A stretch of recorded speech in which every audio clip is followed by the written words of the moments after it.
नमस्कार, जय हिंद, जय Bharat and welcome to Dev talks. This is Aadi Achint. Delhi में बड़ा जबरदस्त सा बम सा फटा है और ये एक्सपेक्टेड था, बट इतना बड़ा बम किसी को एक्सपेक्टेड था कि नहीं? जरा पता करते हैं ओमकार जी से जो हमारे साथ हैं। हम बात करते हैं ओमकार सर से कि यार सर जी ये नमस्कार। नमस्कार, पहले ये बताइए सर, इतना बड़ा बम सर?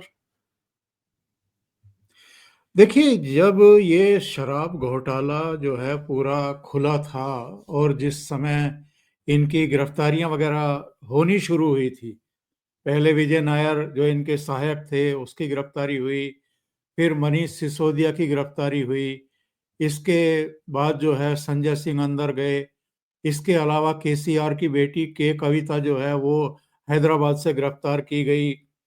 साउथ ग्रुप से जुड़े हुए कई लोग जो हैं इसमें धरे गए। इसके अलावा कुछ बड़े शराब कारोबारी दिल्ली के, उनमें से 2 या 3 लोग तो सरकारी गवाह बन गए थे और उन्होंने वो पूरा खुलासा किया था कि किस तरीके से ये सारा कुछ रचा गया था, गड़बड़ करने के लिए, घोटाला करने के लिए, रिश्वत लेने के लिए। और पुरानी आबकारी नीति जो ठीक ठाक थी, अच्छी खासी थी, जिसमें सरकारी दुकानें भी थी, मतलब सरकारी दुकानों को बंद करके और सारा कुछ प्राइवेट हाथों में दे देना और उसमें भी मनमानी करना, जो एक्सपर्ट्स की राय थी उनको दरकिनार कर देना, लोगों की जो सिक्योरिटी थी उसको भी जब्त ना करना, लोगों पर दरियादिली दिखाना, उनके उनके उनके बकाया माफ कर देना। तो ये अपने आप में ये उस समय भी ये चीजें सामने आई थी और इसीलिए ये लोग सीएजी की रिपोर्ट को बाहर नहीं आने दे रहे थे, क्योंकि सीएजी ने अपनी रिपोर्ट में स्पष्ट तौर पर बताया है कि साहब इसमें कितनी बड़ी नेग्लिजेंसी की गई है और ये सब केवल और केवल पैसा बनाने के लिए। जैसे लाइसेंस का, एक्साइज रूल्स का उल्लंघन किया गया है। जो 2010 का रूल है उसके नियम 35 को सही तरीके से लागू नहीं किया इन लोगों ने। इसके अलावा जो होल सेलर मार्जिन है उसको 5 से बढ़ा करके 12% कर दिया गया। तो ये जो 7% बढ़ाया था, ये किस लिए बढ़ाया था? इसका मतलब ये है कि कुछ तुम कमाओ और ज्यादा हमें दो। फिर कोई स्क्रीनिंग नहीं हुई, फाइनेंशियल कोई चेक बैलेंस नहीं किया गया। जो मैंने पहले कहा कि एक्सपर्ट्स की राय को जो है वो दरकिनार कर दिया गया। पारदर्शिता का अभाव था पूरी पॉलिसी में। और ये बात मैं क्यों कह रहा हूं? क्योंकि जो एक व्यक्ति पहले 2 दुकानें रख रख सकता था, नई नीति में ये लिमिट बढ़ा करके 54 कर दी गई। 54, 2 से 54 दुकानें रख सकता था।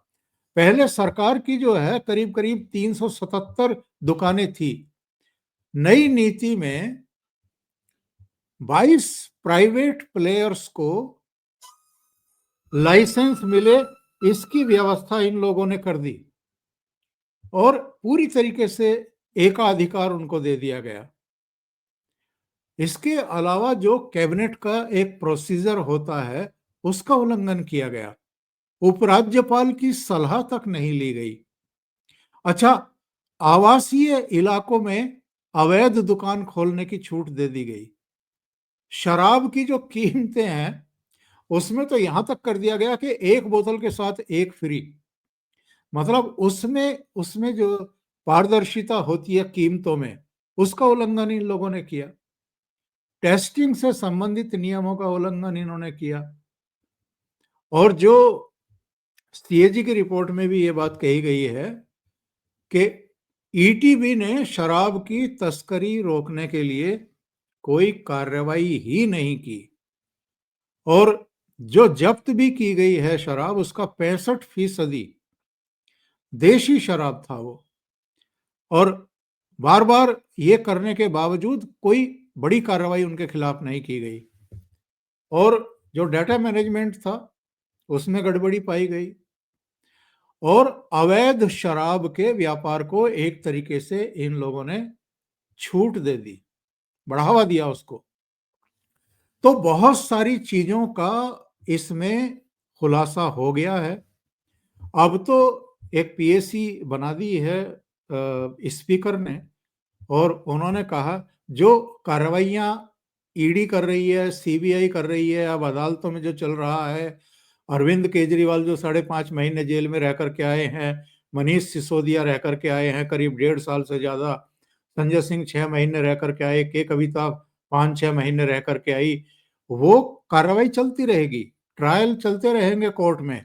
लेकिन सदन की तरफ से स्पीकर ने अब एक पीएससी बना दी है। इसमें बीजेपी के भी सदस्य रहेंगे, इसमें आम आदमी पार्टी के भी रहेंगे। एक तरीके से ये फैक्ट फाइंडिंग कमेटी टाइप होगी। उसकी वो बताएगी कि कहाँ कहाँ क्या क्या कमियां की गई हैं और किस तरह का भ्रष्टाचार हुआ है, पारदर्शिता में क्या कमी रही है। और फिर स्पीकर ने कहा है कि फिर हम तय करेंगे कि इसमें क्या कार्रवाई करनी है। यानी एक बहुत बड़ी मुसीबतों का पहाड़ अरविंद केजरीवाल एंड कंपनी के सिर पर ऑलरेडी टूटने के लिए तैयार है। सर इनका होगा क्या इस चीज के बारे में? ये जो पूरा चक्कर चल रहा है, इसका होगा क्या? फाइनली जो एंड कंक्लूजन निकलेगा वो क्या होगा सर? जेल में जाएंगे, क्या होगा? देखिए, जो जो जो केस चल रहा है ईडी और सीबीआई की जांच का, वो तो अब चार्जशीट उसमें दाखिल हो गई है, राउज एवेन्यू कोर्ट में ट्रायल चलेंगे उसके, वहां इनकी पेशी होनी शुरू होगी।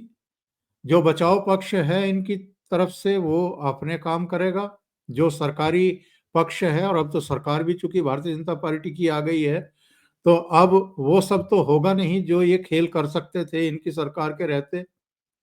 एलजी बीजेपी का, प्रधानमंत्री बीजेपी का, home minister Amit Shah BJP का, नीचे सरकार अब रेखा गुप्ता बीजेपी की, तो अब ये बच नहीं सकते हैं।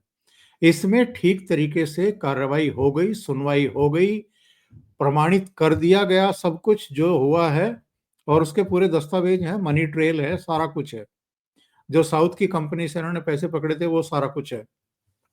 तो ये सारे नपेंगे, इनको सबको सजा होगी। और नंबर 2, ये तो आदि जी एक केस है शराब घोटाले का, अभी तो इतने केसों की जांच चल रही है, बस खरीद घोटाले की जांच चल रही है। वो जो वर्कशॉप वाला एक इन्होंने समझौता किया था, उसमें घोटाला है। बसों में पैनिक बटन लगाने का घोटाला भी है। जल बोर्ड का भी एक 78,000 करोड़ का घोटाला है। इसके अलावा एडवर्टाइजमेंट का एक घोटाला है। स्कूल में जो भवन निर्माण का, कक्ष क्लासरूम निर्माण का मामला है, वो एक घोटाला है। ये इतने सारे घोटाले हैं जिनकी अलग अलग एजेंसियां जांच कर रही है, इनका बन जाएगा भूत, और ये बचेंगे नहीं। सारे मामलों की जांच पड़ताल लगभग कंक्लूजन की स्थिति में पहुंच रही है, और ये भी अभी तो एक सीएजी की रिपोर्ट रखी गई है, 13 और रखी जानी है अभी। और सदन की जो सत्र की जो कार्रवाई है वो ऑलरेडी 3 मार्च तक के लिए बढ़ा दी गई है। तो ये भारतीय जनता पार्टी सरकार जल्दबाजी में नहीं है। एक दिन शराब घोटाले की सीएजी की रिपोर्ट आ गई, फिर दूसरे दिन जो है दूसरे मामले की आएगी। यानी ये रोजाना एक्सपोज होते रहेंगे, इनके घोटाले निकल करके सामने आते रहेंगे। सदन की तरफ से भी, स्पीकर की तरफ से भी इसमें कार्रवाइयां होंगी, जांच बैठाई जाएगी। जैसे इस मामले में पीएससी बैठाई गई है, इसी तरीके से दूसरे मामलों में भी कार्रवाइयां होंगी। और अलग से इन मामलों में जब पीएससी की रिपोर्ट आ जाएगी, दूसरे मामलों में भी आ जाएगी, तो स्पीकर इस मामले में एफआईआर दर्ज करने और किसी एजेंसी को, जांच एजेंसी को सौंपने या दिल्ली पुलिस को सौंपने की भी संस्तुति कर सकते हैं। तो ये लंबे नपने वाले हैं, ये आप तय मानिए। ये सुन के काफी अच्छा लगता है सर, बट एक चीज लास्ट में मैं आपसे पूछूंगा सर, कि जिस तरह से इनका भी पंजाब में भी इतना फोकस है, और जिस तरह से पंजाब को तो लिटरली इस टाइम पे वो बोलते हैं ना, वॉशिंग मशीन में डाल के, वो ड्रायर के अंदर डाल के, मतलब स्क्वीज करा जा रहा है, निचोड़ा जा रहा है, पैसे निकाले जा रहे हैं वहां से। कई लोग जो सड़क पे चप्पल पहन के घूमते थे, आजकल उनको Z+ सिक्योरिटी मिल रही है वहां पर। तो ये पंजाब कितना टाइम तक आपको लगता है कि जैसे-जैसे ये एक्सपोज़ होता रहेगा, आपको कितना टाइम लगता है पंजाब ये होल्ड कर पाएँगे सर? मुझे ऐसा लगता है कि दिल्ली तो फिर भी अपेक्षाकृत छोटा स्टेट है और केंद्र के अधीन काम करने वाला स्टेट है। पंजाब तो फुल फ्लैश स्टेट है। वहाँ तो पुलिस भी इनके तहत काम कर रही है और वहाँ तो कोई आगे है ना पीछे है पूछने वाला। वहाँ तो जो आका हैं वो तो अरविंद केजरीवाल ही बने हुए हैं। पहले राघव चड्ढा को वहाँ निगरानी के लिए चंडीगढ़ में बैठा रखा था कि आप भगवंत मान की निगरानी करिए और जितने भी टेंडर हैं, जितने भी योजनाएं हैं, परियोजनाएं हैं, एलोकेशन है, उस सब पर नजर रखिए। और नजर रखिए मतलब अपना कमीशन तय करिए भैया। और जहां कहाँ से क्या आना है, दिल्ली तक कैसे पहुंचाना है, वो सब की व्यवस्था करिए। उसके बाद जो है इन्होंने क्या किया, वो जो स्वाति मालीवाल के साथ मारपीट मामले में गिरफ्तार हुआ था इनका पीए विभव कुमार, जब वो जेल से बाहर आया जमानत पर, तो उसको इनाम देकर के पंजाब में भेज दिया मुख्यमंत्री का मुख्य सलाहकार बना करके। यानी राघव चड्ढा तो पहले से थे, विभव कुमार को और भेज दिया कि जाओ। और इनको पहले से पता था कि दिल्ली में तो क्या होने वाला है। दिल्ली में तो इन्होंने आखिरी टाइम पर जितने ये ऐलान कर सकते थे, अलग अलग वर्ग के लोगों को लुभाने की कोशिश कर सकते थे। महिलाओं को 2100 रुपये महीना देंगे, ग्रंथियों को भी वेतन देंगे, पुजारियों को भी देंगे, छात्रों को मेट्रो में फ्री यात्रा की सुविधा देंगे। जितने घोड़े दौड़ा सकते थे दौड़ाए, लेकिन दिल्ली की पब्लिक ने भी देख लिया कि भाई ये कट्टर ईमानदार नहीं है, ये तो कट्टर बेईमान है और इन्होंने तो सिर्फ और सिर्फ लूटा है। मोहल्ला क्लिनिकों की क्या हालत थी, सड़कों की क्या हालत थी, पॉल्यूशन की क्या हालत थी, यमुना की क्या हालत थी, वो सब दिखाई दे रहा था लोगों को। दिन में 3-3, 4-4, 5-5 प्रेस कॉन्फ्रेंस करते थे, लेकिन करना धरना कुछ नहीं है। तो पंजाब में तो और खुल करके इन्होंने खेला होगा। तो पंजाब में भी सीएजी की रिपोर्ट्स कहाँ आ रही हैं? नहीं आ रही हैं। दूसरे भी मामले जितने भी हैं, जितनी विकास ये बता रहे हैं कि हमने ये कर दिया, हमने वो कर दिया, लेकिन पब्लिक के सामने तो आए वो चीजें।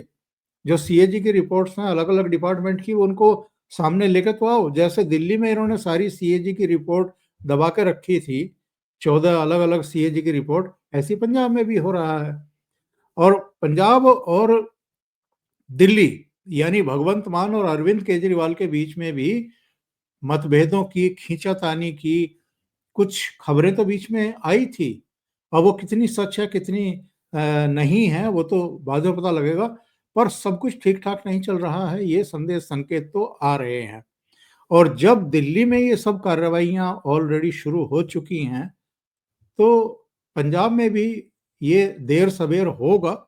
अब नहीं होगा, 1-2 साल बाद होगा, 3 साल बाद होगा, जब सरकार चली जाएगी इनकी।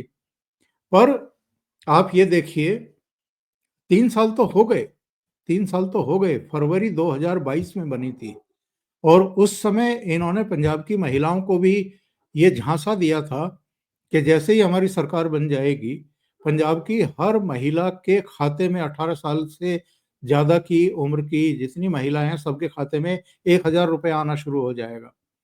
आज तक एक फूटी कौड़ी नहीं किसी के खाते में पहुंची है।